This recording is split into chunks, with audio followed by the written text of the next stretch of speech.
सरताज गुल साहिबा। स्पीकर साहब मेरी ख्वाहिश थी कि प्राइम मिनिस्टर साहब यहाँ पे बैठते हैं और हमारे भी रिस्पांस सुन के जाते हैं। वो डिप्टी प्राइम मिनिस्टर साहब तशरीफ रखते हैं, जनाजे का जिस तरह बता के गए। चलें जी।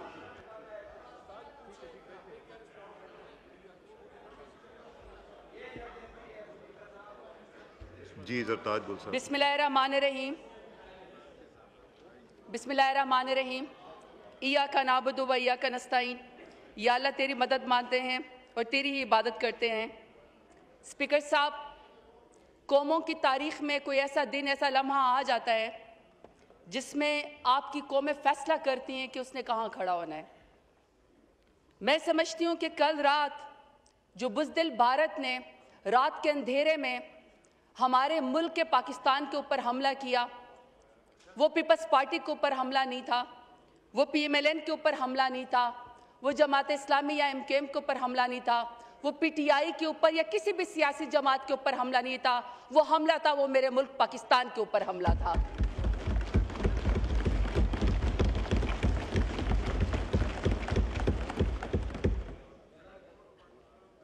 और मेरा मुल्क सलामत रहे, मेरे मुल्क का सब हिलाली परचम ऊंचा रहे, मेरा मुल्क सलामत रहे तो सियासत भी होगी, आपस में लड़ाइयाँ भी होगी, किसी बात पे इत्तफाक भी होगा। अगर यहाँ पे शहबाज शरीफ साहब सुन के जाते, क्योंकि उनको कहीं जाना था, तो मैं उनको ये जवाब देती कि 3 साल से जो पाकिस्तान तहरीक इंसाफ के साथ हो रहा है, आज पाकिस्तान तहरीक इंसाफ दिल बड़ा करके सिर्फ पाकिस्तान की खातिर यहाँ पे आज आई हुई है, क्योंकि ये मुल्क हमारा है।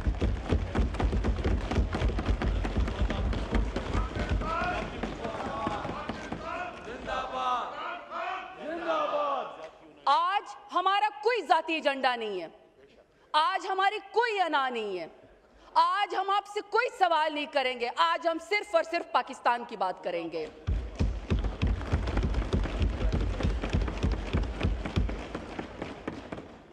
बुज़दिल भारत की ये फितरत है कि जो कुछ भी वहां पे होता है, जो कुछ भी उसका फेलियर होता है, वो उसका इल्जाम पाकिस्तान के ऊपर लगाता है और इसको आदत है कि ये रात के अंधेरे में हमला करता है।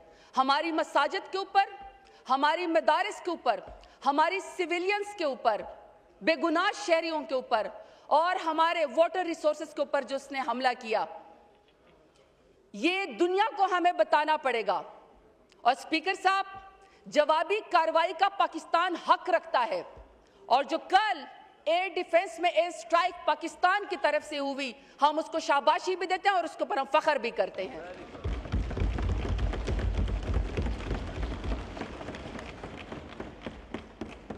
स्पीकर साहब, पाकिस्तान खुद दहशतगर्दी का शिकार है।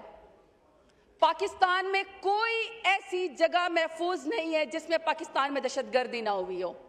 हमारे लोग मसाजिद में महफूज नहीं, हमारे लोग इमाम बारगाहों में महफूज नहीं, हमारे लोग स्कूलों में महफूज नहीं, बाजारों में महफूज नहीं।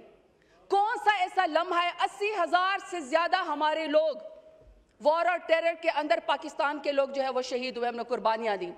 उसके बाद जब भी इंडिया एडवेंचर करता है, जब भी मोदी की वो RSS की हिंदुत्व जो उसके जहन के ऊपर सवार होती है, वो हर वाक़े का जिम्मेदार पाकिस्तान को ठहरा देता है। तो स्पीकर साहब, ऐसे मौका के ऊपर जब पुलगाम का वाकया पाकिस्तान ने नहीं किया और अंधाधुन इंडिया ने उसका इल्जाम पाकिस्तान के ऊपर लगा दिया और उसके बाद रात को कल उन्होंने बुज़दिलाना हमला भी पाकिस्तान के ऊपर कर दिया और इंडस वाटर ट्रीटी को भी उन्होंने ख़त्म कर दिया। ऐसे में स्पीकर साहब, अगर यहाँ पे शहबाज शरीफ साहब होते तो मैं उनको ये ज़रूर मशवरा देती। कहते हैं ऐवान में नाम नहीं लेना चाहिए, लेकिन बिलावल भुट्टो जरदारी साहब यहाँ पे बैठे हुए हैं और यहाँ पे अगर मौलाना फजल रहमान साहब भी बैठे होते तो मैं उन सबको एक मशवरा देती कि अगर राहुल गांधी, जो कि राइवलरी है उसकी मोदी सर से, अगर मोदी उसके पास चल के जा सकता है पुलगाम वाक़े पे जो कि झूठा है पाकिस्तान के खिलाफ बयान स्ट्रेंथन करने के लिए, तो मेरे ख्याल में कि शहबाज शरीफ को, नवाज शरीफ को, जरदारी साहब को, सबको इमरान खान को अपने साथ बात करनी चाहिए, इमरान खान को बुलाना चाहिए, इमरान खान के पास जाना चाहिए, क्योंकि यही कौमी यकजहती का मौका है। और मैं उसकी रीजन आपको बताती हूँ। एक एक्स प्राइम मिनिस्टर और पाकिस्तान का सबसे बड़ा स्टेक होल्डर और वोट उसने लिया है, तो मेरे ख्याल में जब हमने अपनी अनाज छोड़ी है, जब हमने अपनी जिद छोड़ी है, तो मेरा ख्याल है कि आप लोग भी अपनी अना रहने दें, आप लोग भी अपनी जिद छोड़ दें। पाकिस्तान की खातिर आप तमाम पॉलिटिकल पार्टीज के एपीसी बुलाएं और इमरान खान के बगैर एपीसी ना हो। आप इमरान खान को भी प्लीज बुलाएं, अपना दिल बड़ा करें।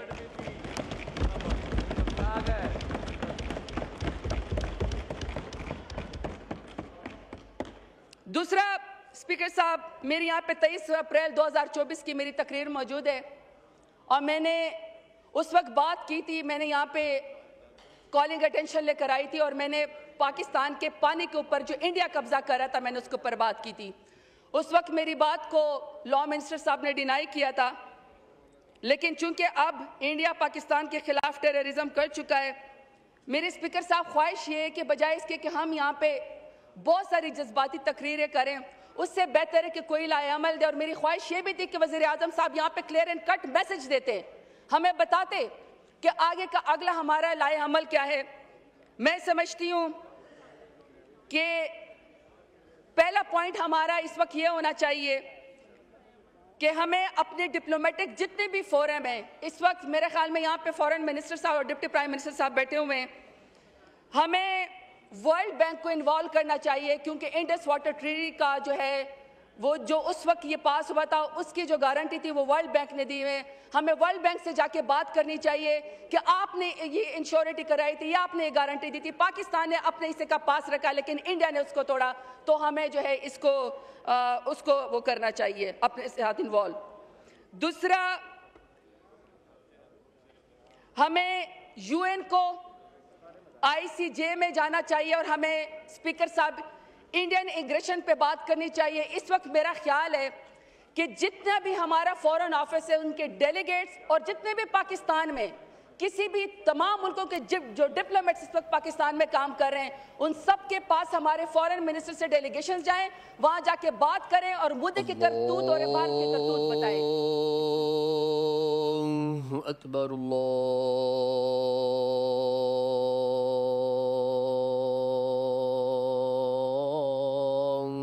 अकबर। जी ज़रताज गो साहब, कि हमें इंडस ट्रीटी सेल जो है हमें परमानेंटली एक इंस्टीट्यूशनल बॉडी क्रिएट करनी चाहिए। वो सेल जो है वो इंडस वाटर ट्रीटी की मॉनिटरिंग करे मुसलसल, और सर हमें बताए कि इस वक्त जो इंडिया की एग्रेशन है या जो हमारे इंडस वाटर ट्रीटी जो दुनिया में या वर्ल्ड बैंक से या आईसीजे में जाके जो हमारा मुकदमा लड़ रहा है, तो वो इंस्टीट्यूशनल बॉडी हमें बनानी चाहिए। सर मेरा अगला पॉइंट ये है कि हमारे दौरे हुकूमत में नेशनल वाटर पॉलिसी आई थी, हमें उसकी इम्प्लीमेंटेशन को इंश्योर करना चाहिए सूबों के साथ, और सूबों में सर हमें तमाम सूबों के हकूक़ का ख्याल करना चाहिए, और स्पेशली सर जो इस वक्त सूबा सिंध नाराज़ है पानी के मसले पे, सर हमें उसको ज़रूर उसको इन्वॉल्व करना चाहिए। फिर सर मेरी गुजारिश है कि सर काइंडली अपने वज़रा से कहें, जो हुकूमत के हैं, कि थोड़ा सा सर सीरियस किस्म के स्टेटमेंट दे, प्रेस कॉन्फ्रेंस करें, क्योंकि हालात इस वक्त ऐसे हैं, पाकिस्तान बहुत मुश्किल दौर से गुजर रहा है। ये ना हो कि सर वज़रा की जो स्टेटमेंट है इस वक्त हुकूमत की, वो इंडियन जो है वो यूएन के अंदर या कहीं पर हमारे खिलाफ ही इस्तेमाल कर लें, तो सर हमें कोई गैर जिम्मेदाराना इस किस्म के जो है सर हमें वो नहीं करने चाहिए। दूसरा सर,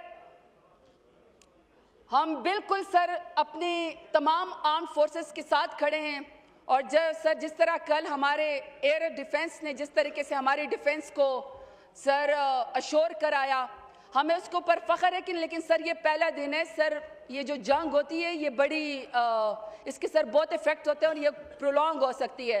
अब सर ये ऐवान ने फैसला करना है, या तमाम सर पॉलिटिकल पार्टीज़ को बुलाएं, सर उनसे पूछे कि हमने खुदा न ख्वास्ता इस बात को एस्केलेट करना है या सर हमने अमन की तरफ जाना है। सर हमें ये भी फैसला करना है, क्योंकि सर ये एक दिन दो दिन की बात नहीं है, दोनों कौमें सर न्यूक्लियर पावर हैं, दोनों कौमें एक खिते के अंदर रहती हैं। सर वो हिंदू उसकी हिंदुत्व आरएसएस की जो मेंटेलिटी है सर, उसका मुकाबला कैसे करना है, हमने दुनिया को कैसे बताना है, हमने अपने एलाइज को कैसे बताना है कि किस तरीके से ये एस्केलेशंस की तरफ हमने मजीद नहीं जाना। लेकिन सर हमारी इस बात को, अमन की बात को कमज़ोरी ना समझा जाए। सर उसमें मैं सिर्फ एक बात पढ़ के सुनाती हूँ जो मेरे लीडर इमरान खान ने यूनाइटेड नेशंस में बात की थी। मेरी सर ख्वाहिश है किसी तरीके से हमारे प्राइम मिनिस्टर साहब भी आके मैं क्लियर बात करते हैं सर। खान साहब ने कहा था either you surrender or you fight for your freedom till death, and my belief is ला इलाहा इल्लल्लाह, there is no God but one and we will fight.